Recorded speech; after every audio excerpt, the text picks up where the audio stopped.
My grandma always kept the basement locked. Now I know why. When I was a kid, I spent almost every summer at my grandma's house in rural Ohio. It was a modest two-story home with creaky floorboards, faded floral wallpaper, and the kind of warmth only grandmothers can fill a place with. But no matter how cozy the house felt, there was always one rule that was never broken. Never go in the basement. It wasn't just a suggestion, it was a hard rule. The old wooden door leading down there had a rusted chain and a heavy padlock on it.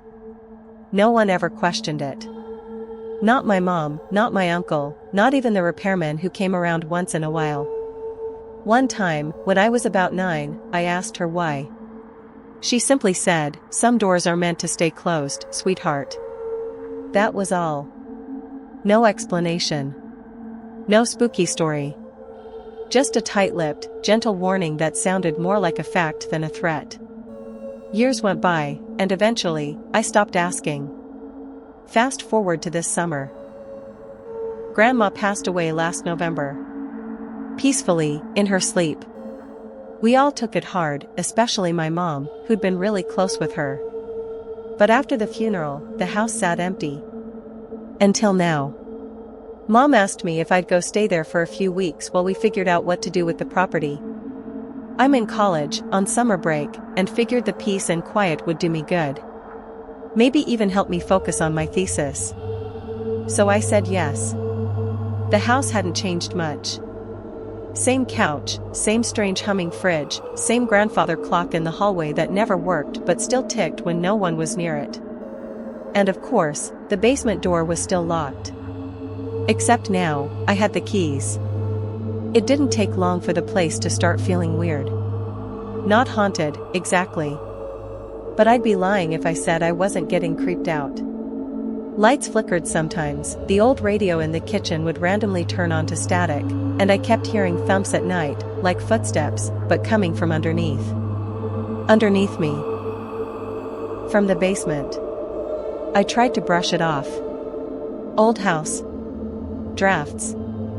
Maybe animals. But that didn't explain what happened on the fourth night.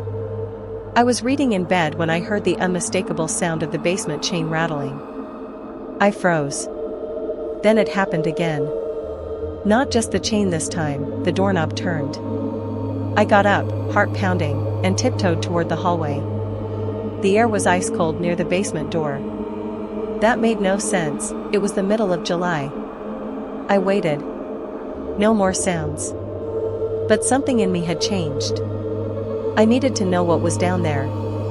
The next morning, I found the key.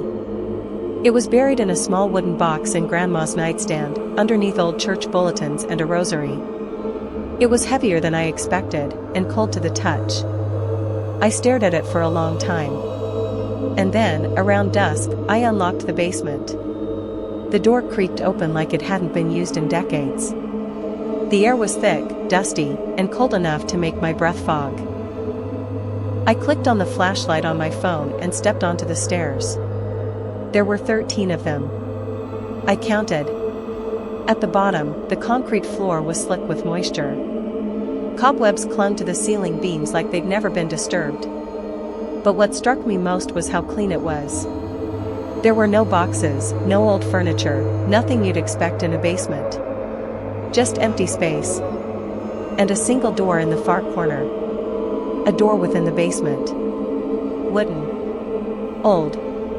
And scratched, like something had been clawing at it from the inside. I should have turned back. Every part of me was screaming not to go near it. But I couldn't help myself. There was no lock on this one. Just a handle. I opened it. What I saw didn't make sense. Behind the door was a narrow hallway made of stone. Not brick, stone. Like a tunnel carved into the earth itself. It went down at a steep angle, curving slightly, like it was leading into the very heart of the ground. My flashlight flickered. I almost backed out then. Almost. But then I heard it. A soft whimper. A child's voice. Help. I don't know how I kept moving. But I did.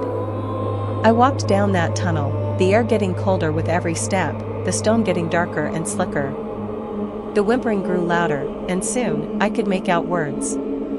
"Please, let me out. I've been good." I rounded the last corner, and stopped dead. It wasn't a child. Not anymore. It looked human, at first glance. Pale skin, long dark hair, curled up in the corner of a small stone room like an abandoned animal.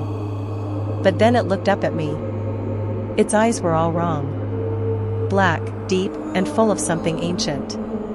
Its mouth stretched too wide when it spoke, and its voice echoed even though the room was small. Finally, it said, "You opened the door." I stepped back. "What, are you?" It smiled. "Your blood brought me here. Your grandmother locked me away. But she's gone now." I turned to run, but the tunnel behind me had changed. The walls were closer, tighter. The light from my phone dimmed until it blinked out completely. Then I felt its hand on my shoulder. "You should have listened to her," it whispered. I don't know how I got out. When I woke up, I was lying at the bottom of the basement stairs. The door to the tunnel was gone. Just solid concrete wall behind where it had been. But something's wrong now. Things move in the house when I'm not looking. Reflections show people who aren't there. And every night, I hear it. Scratching at the inside of the basement door. My grandma always kept it locked. Now I know why.